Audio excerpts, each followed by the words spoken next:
السلام علیکم ورحمت الله وبرکاته. دوستانو په دغه ویډیو کې به تاسو ته در وښیم چې تاسو څنګه کولی شئ چې په خپل موبایل کې له ویډیوګانو چې MP3 جوړ کړئ.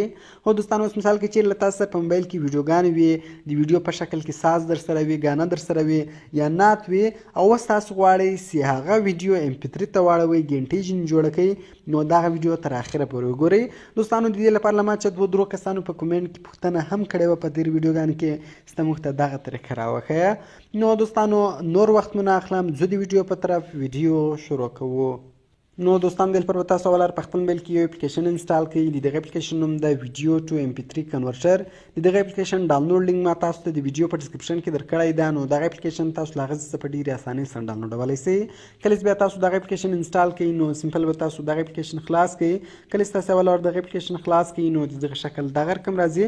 ډېر اسانه ګوره، سمپل په دغه چوز فایل باندې به تاسو کلیک وکړئ. کله چې تاسو په چوز فایل باندې کلیک وکړئ نو تاسو ته به ستاسو په موبایل کې کوم ویډیوګانې پرتې وي هغه راواړوي.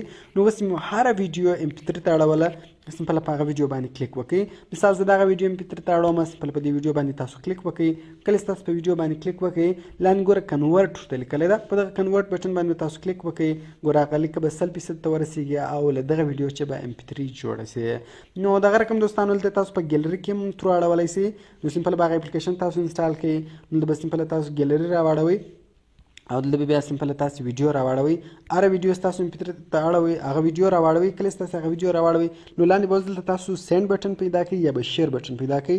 نو سمپل په دغه سینډ بټن باندې تاسو کلیک وکړئ. کله چې تاسو په سینډ بټن باندې کلیک وکړئ دلته به تاسو هغه اپلیکیشن پیدا کړئ. ګوره هغه اپلیکیشن دلته تاسو ته راړوئ، دلته ګوره موږ ته راواړوئ وایي ویډیو ټو MP3 کنورټر. سمپل په دې باندې به تاسو کلیک وکړئ نو هغه ویډیو به ترو دلته راسي.